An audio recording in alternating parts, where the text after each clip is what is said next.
kayak kita di Indonesia kalau gembala kambing, gembala kerbau, gembala sapi, enak bernaung di bawah pohon yang rindang ya. Rumput Iya, sambil pakai seruling, Iya. gendang-gendang kita enak. Belum lagi kita bawa bekal. Iya, dan lain-lain. Buah-buahan banyak di sekitar kita. Ada kelapa. Iya, ada kelapa, ada mangga, ada jambu, ada kalau musim rambutan banyak rambutan. Banyak yang bisa dimakan Banyak di yang tempat mengembala. Di tempat menggembala kita. Tapi kalau Nabi Muhammad itu dataran tandus yang padang luas, padang pasir yang luas, dan tempat penanam kita itu batu.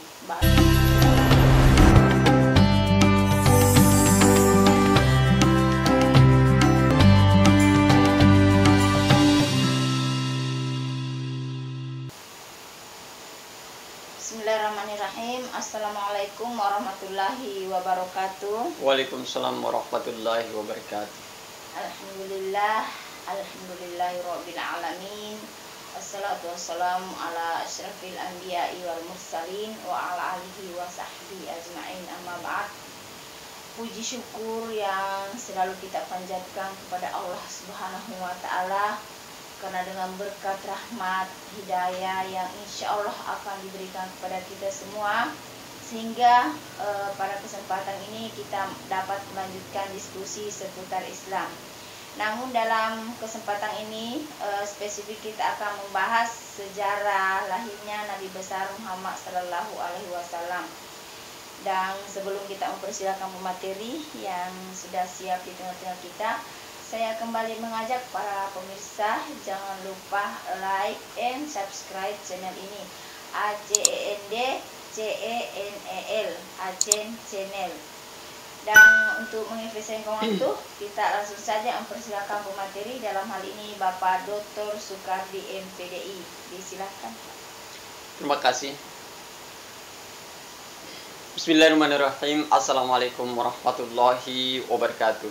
Waalaikumsalam warahmatullahi wabarakatuh. Alhamdulillahirabbil alamin. Wassalatu wassalamu ala Rasulillah wa ala alihi wa sahbihi ajma'in. Puji syukur kepada Allah Subhanahu wa taala karena kita bisa bertemu kembali dalam acara ini. Salam dan salawat kita aturkan kepada Nabiullah Muhammad sallallahu alaihi wasallam sebagai nabi yang diutus oleh Allah Subhanahu wa taala ke atas muka bumi ini sebagai rahmatan lil alamin. Wa ma arsalnaka illa rahmatan lil alamin ya. Baiklah, pada kesempatan ini tema kita tadi itu adalah tentang sejarah Nabi Muhammad ya. Sejarah Nabi Muhammad sallallahu alaihi wasallam, dan pada kesempatan ini kita akan mengambil judul yakni tentang kelahiran Nabi Muhammad sallallahu alaihi wasallam ya, hingga beliau berkeluarga. Sampai dia menikah dengan Khadijah. Insyaallah. Baiklah, kita masuk ke sejarah kelahiran Nabi Muhammad sekarang. Bahwa Nabi Muhammad itu dilahirkan pada hari Senin. Hari Senin. Tanggal 12 atau 32? 12. Oh, bukan 32 ya. Tidak ada bulan 32. Tidak ada tanggal 30. Ya, jadi 12 Rabiul Awal. Ya, tahunnya tahun semut ya. Tahun gajah. Tahun gajah ya, bukan tahun semut ya pemirsa, tahun gajah.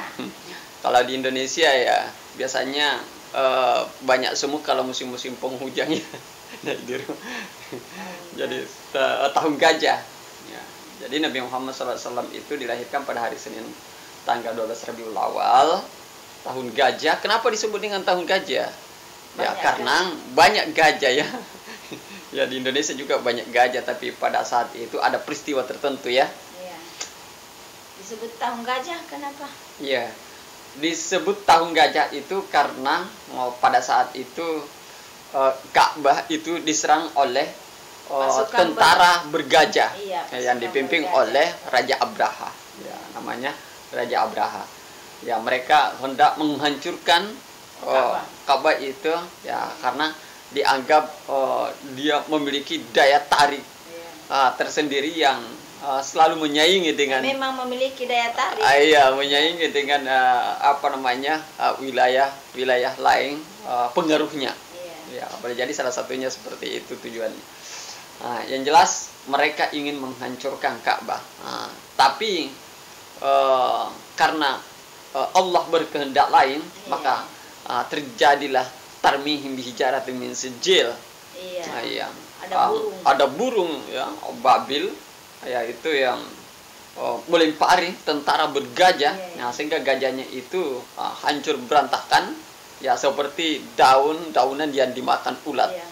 Bagaimana kita membayangkan begitu lubangnya itu dari atas, dari punggungnya tembus ke dadanya itu berlubang. Padahal hanya burung. Iya, hanya burung yang melempari turun. Tapi burung yang bukan. Iya, bukan burung sembarangan. Ini kiriman Tuhan untuk menyelamatkan Ka'bah ya. Kiriman Allah yang untuk menyelamatkan Ka'bah. Oke. Pada saat Nabi Muhammad dilahirkan, dia sudah yatim. Ayahnya meninggal pada saat beliau berumur 6 bulan di dalam kandungan ibunya. Dalam perut. Aminah. Setelah dia lahir, beberapa saat kemudian dia dibawa ke suatu daerah atau desa ya. Desa Bani Sa'ad. Di sana ada seorang yang pekerjaannya menyusui, apa namanya itu, babysitter mungkin kalau kita di Indonesia, menawarkan diri untuk mengasuh Nabi Muhammad SAW. Itu namanya adalah Halimatus Sa'diyah. Kalau babysitter mungkin sekedar menjaga dan mengasuh. Ini Halimatus Sa'diyah, memang dia menyusui. Memang dia betul. Betul dia menyusui, merawatnya dengan sepenuh hati, jiwa dan raga ya. Agak beda ya, agak beda. Tapi tetap diupah. Pada saat itu juga diupah karena mereka menawarkan diri supaya mendapatkan upah dari majikannya atau dari teman kerjasamanya. Ya, kalau sekarang kita tidak mungkin kerjasama ya. Nah, di sana Nabi Muhammad SAW itu diasuh sampai 5 tahun. Umur 5 tahun. Perjanjian mereka ya sampai 5 tahun dikembalikan kepada ibunya, yaitu Aminah. Maka bersama kembali dengan ibunya Aminah pada saat beliau berumur 5 tahun. Dan sayang sekali Allah Subhanahu wa taala berkehendak lain. Aminah ibu Rasulullah SAW itu meninggal dunia pada saat Nabi Muhammad SAW berumur 6 tahun. Berarti hanya 1 tahun. Ya, berkisar kurang lebih 1 tahun saja. Kurang lebih 1 tahun bersama dengan ibunya. Sebelum ibunya meninggal atau wafat. Maka setelah dia wafat, neneknya cepat-cepat ambil dan dia bertanggung jawab untuk mengasuh cucunya ya. Jadi kakeknya ya, Abdul Muthalib.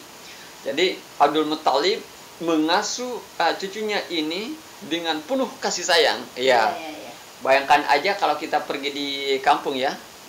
Biasanya kalau kita datang sendiri tanpa membawa anak, bukan kita yang ditanyakan keadaannya, cucunya dicari. Begitu sayangnya. Dia begitu sayangnya ditanya, "Mana cucu saya?" Ya, begitulah ya, Abdul Muthalib, ya kakek Nabi Muhammad Abdul Muthalib. Karena begitu sayangnya kepada Nabi Muhammad, dia bertanggung jawab sepenuhnya memberikan kehidupan kepada Nabi Muhammad dan perlindungan dan lain-lain sebagainya. 2 tahun kemudian, berarti sudah umur 8 tahun. Ya. Setelah berumur 8 tahun, maka Nabi Muhammad ditinggalkan oleh kakeknya lagi. Meninggal lagi. Abdul Muthalib. Ya, ini pukulan berumur 8 tahun. Ini adalah pukulan yang sangat luar biasa di batin, ujian yang sangat luar biasa dalam batin Nabi Muhammad SAW. Ini biasa ujian. Luar biasa. Nah, betul-betul ini didikan dari Allah Subhanahu wa taala, sungguh luar biasa. Sungguh luar biasa. Iya. Setelah beliau atau kakek Nabi Muhammad ini wafat, maka diambil alihlah oleh pamannya, yaitu Abu Thalib. Abu Thalib. Ya. Jadi Abu Thalib bukan lagi istilah mengasuh ya, yang mengambil alih dan bertanggung jawab ya. Bertanggung jawab memberikan pelajaran kemandirian terhadap kemenakannya. Nah, jadi kemenakannya diajak untuk menggembala kambing. Ya, misalnya kita punya kemenakan, kamu pergi gembala kambingnya tetangga supaya kamu dapat uang dari sana. Kau bisa beli ini beli itu meskipun tidak banyak ya. Nah, kurang lebih seperti itu Nabi Muhammad. Nabi Muhammad menawarkan diri untuk menggembalakan kambing atau domba atau ternak orang lain, dibawa ke gurun pasir. Ya, di sana panas matahari, tentunya enggak kayak kita di Indonesia. Kalau gembala kambing, gembala kerbau, gembala sapi, enak bernaung di bawah pohon yang rindang ya. Iya, sambil pakai seruling, gendang-gendang, kita enak. Belum lagi kita bawa bekal. Iya, dan lain-lain. Buah-buahan banyak di sekitar kita. Ada kelapa. Iya, ada kelapa, ada mangga, ada jambu, ada kalau musim rambutan banyak rambutan. Banyak yang bisa dimakan. Banyak di tempat mengembala. Di tempat menggembala kita. Tapi kalau Nabi Muhammad itu dataran tandus yang padang luas, padang pasir yang luas, dan tempat penanam kita itu batu. Iya, tempat penanam kita dari panasnya matahari. Ternak juga makan lumut-lumut. Iya. Jadi Nabi Muhammad kalau lapar dia makan dari buahan tumbuhan yang sangat jarang pada di daerah itu. Tapi apa boleh buat, ini adalah kenyataan yang harus ditelan oleh Nabi Muhammad SAW. Setelah dilihat sudah bisa bertanggung jawab untuk berdagang, maka Abu Thalib mengajak kemenakannya untuk berdagang. Berdagang. Jadi kemudian pada waktu berdagang lagi. Setelah bertanggung jawab, ikut bertanggung jawab, melancarkan dagangan pamannya juga ini bukan barangnya, barang dari orang lain, misalnya dari Khadijah. Ya, itu didagangkan ke Basrah. Untuk dijualkan. Itu didagangkan ke Basrah. Kalau sekarang Basrah itu adalah Syria besar ya. Syria besar. Nah, pada saat Nabi Muhammad SAW berumur 12 tahun, maka Nabi Muhammad diajak untuk berdagang ke Syria atau ke Basrah pada saat itu. Di dalam perjalanannya mereka singgah di suatu wilayah. Di sana ada pendeta namanya Bukhairah. Pendeta Bukhairah yang sangat terkenal di wilayah itu. Dan Bukhairah yang punya ilmu kitab, dia melihat tanda seperti apa yang tertulis dalam kitabnya, tanda kenabian yang ada pada Nabi Muhammad. Pada dirinya ada satu tanda. Dan dia mengatakan, ini kemenakan kamu. Ada ciri di situ. Dia lihat. Ada ciri dia lihat. Di satu riwayat ada juga yang mengatakan bahwa ketika Nabi Muhammad itu menuruni bukit, ya itu pohon-pohon kayak batu itu kayak sujud semua ke rombongan itu, ke kabilah itu. Itu mungkin salah satu tanda juga bahwa beliau itu betul-betul rahmatan lil alamin. Maka Bukhairah mengatakan kepada Abu Thalib, ini lindungi kemenakan kamu ini. Kalau perlu kamu bawa kembali ke Mekah. Jangan teruskan perjalanan kamu, karena jangan-jangan anak ini nanti diganggu oleh orang lain, khususnya Yahudi yang tidak senang dengan adanya kenabian, adanya keberadaan kenabian dari. Kemudian Abu Thalib mengatakan, kalau bahasa kita, kalau begitu saya bawa kembali saja. Maka dibawa kembali Nabi Muhammad ke Mekah. Tidak jadi. Jadi dia berdagang di Mekah aja dan sekitarnya. Sampai beliau berumur 25 tahun. Pada saat Nabi Muhammad SAW berumur 25 tahun, maka dia mengambil dagangan sendiri, tidak ikut di pamannya lagi. Iya, iya. Nah, dia ambil, Dia tetap berdagang. iya, dia Mungkin ambil, dia menganggap sudah mampu menjaga diri. iya, ya, jadi dia ambil dagangan sendiri, termasuk dagangan Khadijah. Iya, iya. Iya. Yang akan menjadi istri. Iya. Setelah didagangkan, ya didagangkan barang-barangnya Khadijah, Iya, iya. itu sangat laris sekali. Dan Khadijah terenyuh melihat keberhasilan Iya, ini, iya. apa namanya? Tertarik. Dengan keberhasilan Nabi Muhammad SAW. Cerita demi cerita, maka Khadijah mendapat kabar bahwa Nabi Muhammad itu betul-betul sangat jujur. Iya, jujur dalam Dan berdagang. sangat sopan dalam melayani konsumen, Iya. pembeli.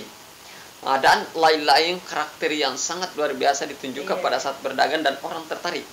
Ya. Oh, iya, iya. Pada saat didapatkan informasi itu, maka Khadijah mengatakan kepada temannya, Kalau istilah sekarang jatuh cinta ya. iya, sudah jatuh cinta dia dengan Nabi Muhammad, ya. Iya, iya. Kemudian Khadijah berkata pada temannya, coba kau tanya Muhammad itu. Kalau bahasa kita sekarang ya, Titip salam. iya gitu. Iya. Tapi titip salamnya langsung. Dia setelah mendapat kabar dari Khadijah bahwa Khadijah punya keinginan untuk menjadikannya sebagai suami atau pendampingnya, maka Nabi Muhammad berkata, kalau bahasa kita, bagaimana saya ini kan Orang sederhana. seperti ini, apa yang saya mau perharapkan kepada Khadijah? Ya, maka disampaikan ke Khadijah. Kalau bahasa kita, Khadijah berkata gini, tidak usah dipikirkan Muhammad itu. Iya. Kalau kita mungkin apa adanya, apa yang mau diminta Khadijah? Boleh kata ada semua di masanya. Orang kalau kaya raya, terkenal baik hati dan lain-lain sebagainya. Akhirnya karena sudah diberikan sinyal yang bagus, ya maka Nabi Muhammad menerima. Siapa yang tidak mau? Iya, siapa yang tidak mau kalau orangnya baik, kaya raya, perhatian dan lain-lain. Akhirnya mereka dipersuntinglah atau dinikahkan. Di pernikahannya itu, hasil dari pernikahan itu membuahkan buah hati sebanyak 7 orang. Wow, banyak juga. 3 orang laki-laki dan 7 orang. Iya, 7 orang, 3 orang laki-laki dan 4 orang perempuan. Iya, banyak. Ya, kalau kita mau hafal nama-namanya itu ada singkatan saya. Iya, bagaimana singkatannya? Seperti tempo hari itu singkatan Babedosa ya. Iya. Waktu kita membahas. Padahal bukan bari berdosa. Iya. Waktu kita membahas tentang syarat wajib puasa ya. Ya, Babedosa. Nah, sekarang kalau kita mau cepat-cepat hafal itu, yang ada juga singkatannya. Apa sih? Yaitu Iko Zarum Fatimah. Batuk-batuk ya. Dan itu adalah Ibrahim. Ibrahim alaihissalam. Ya. Bukan Ibrahim alaihissalam itu anak Ibrahim aja. Hanya dinamakan Ibrahim ya. Ibrahim. Yang kedua adalah Qasim. Ya. Yang ketiga itu adalah Iko ayah Abdullah. Iya, Abdullah. Ya, kemudian Zarum itu Zainab, itu Zainab. Ya, kemudian Ru itu Ruqayyah. Kemudian itu Ummi Kulsum. Dan yang terakhir pasti kau tahu. Fatimah. Iya. Nah, itu 7 orang hasil buah hati dari pernikahan atau perkawinan mereka bersama Khadijah. Ya, saya kira itu sejarah singkat Nabi Muhammad SAW, mulai dari dia lahir di tahun gajah sampai melahirkan anak-anak beliau dari rahim Khadijah. Ya, saya kira itu aja dan saya kembalikan ke host. Terima kasih. Ya, sangat menarik ya. Dan kalau kita mendengarkan sejarah Nabi besar Muhammad SAW, sangat menantang ternyata. Sangat menantang, ditinggal oleh ayahnya, kemudian ditinggal ibunya, pindah di kakeknya, ditinggal lagi oleh kakeknya. Nah, namun Nabi Muhammad SAW tetap tegar dalam menghadapi kenyataan dan menerima hidup dengan tabah, sabar dan tawakal. Saya kembali mengajak para pemirsa jangan lupa like and subscribe channel ini ACND CENL Acen Channel ya. Nah, untuk memudahkan dan lebih spesifik lagi pembahasan terkait sejarah lahirnya Nabi besar Muhammad SAW ini, kita akan mendengarkan simpulan singkat yang akan diberikan oleh Komareteri. Silakan. Ya, terima kasih. Baiklah, kita akan simpulkan atau buat miniaturnya ya. Iya, miniatur. Ya, pembahasan kita bahwa Nabi Muhammad SAW itu lahir pada tahun gajah. Pada tahun gajah, kenapa disebut dengan tahun gajah? Karena pada saat itu ada pasukan Abraha. Tentara Abraha itu menunggang gajah untuk menyerang Ka'bah. Beliau dilahirkan dalam keadaan ayahnya sudah tiada, meninggal dan masih dalam kandungan. Iya, ketika dia dilahirkan maka dia disusui, diasuh oleh Halimatus Sa'diyah dan disusui oleh Halimatus Sa'diyah. Pada umur 5 tahun dikembalikan kepada ibunya, dan ibunya pada umur 6 tahun Nabi Muhammad juga meninggal. Kemudian diambil alih oleh kakeknya yaitu Abdul Muthalib. Abdul Muthalib mengasuhnya dengan penuh kasih sayang, dan pada umur 2 tahun Nabi Muhammad beliau pun dipanggil oleh Allah Subhanahu wa taala.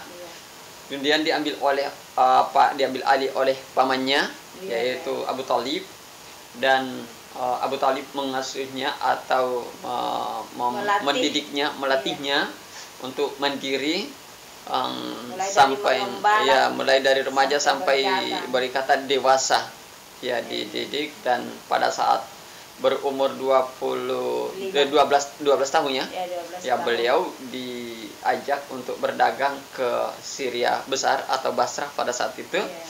Dan ketika bertemu dengan dalam perjalanan seorang pendeta namanya Bukhairah, maka Bukhairah menyerangkan kepada Abu Thalib bahwa kemenakannya ini karena dia adalah punya ciri-ciri khusus.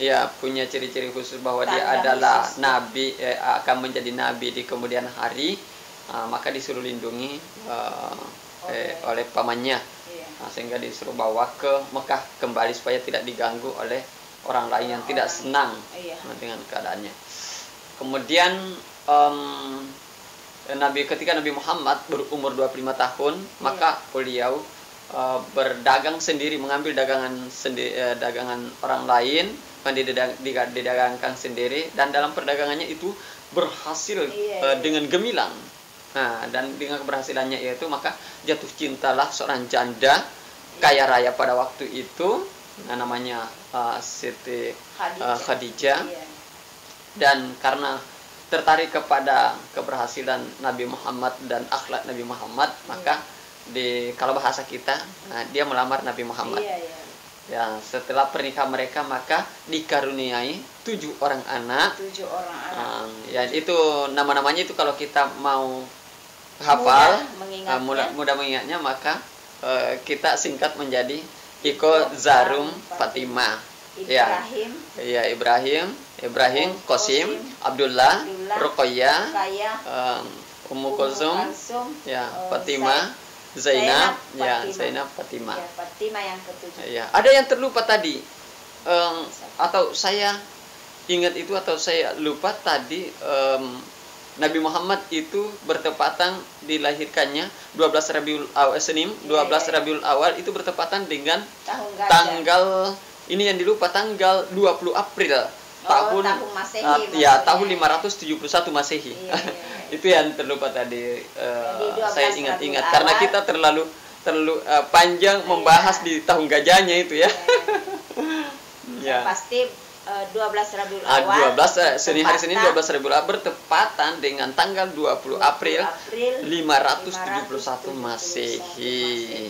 Ya, saya kira itu kesimpulan kita. Dan sebelum saya kembalikan ke host, saya mengucapkan minta maaf jika dalam pembahasan saya ada yang kurang. Itu berarti berasal dari saya, dan kalau ada yang benar dan ada lebihnya itu adalah dari Allah Subhanahu wa taala pastinya. Iya. Terima kasih banyak, dan saya kembalikan ke host. terima kasih saya ucapkan kepada pemateri telah memaparkan sejarah singkat Nabi Muhammad SAW mulai dari beliau dilahirkan sampai menikah. Ya, nah, nanti saya mengajak ya, kepada para pemirsa untuk jangan lupa menyaksikan part berikutnya karena akan dibahas pada saat ya, beliau part mulai berikutnya itu menerima adalah wahyu ya, iya, pada saat dia menerima wahyu atau bertanus di iya, Gua Hira ya. Iya, bertapa bertanus di Gua Hira sampai dia melawan para penjajah-penjajah. Iya. Iya, dia betul-betul ingin menyelamatkan. Tapi nanti mungkin fokus kita ke pada saat dia menerima wahyu. Ya. Jadi ya. part kedua nanti kita akan fokus pada menerima wahyu. Iya. Saya terima kasih banyak kepada para pemirsa dan mohon maaf bila dalam penyajian diskusi ini terdapat beberapa kekurangan. Itu adalah tidak luput dari kesalahan dan kehilapan silakan kami. Silakan berkomentar di kolom komentar ya. Pada kolom komentar untuk kami memperbaiki lebih baik lagi. Iya, terima kasih billahi taufiq wal hidayah. Wassalamualaikum warahmatullahi wabarakatuh.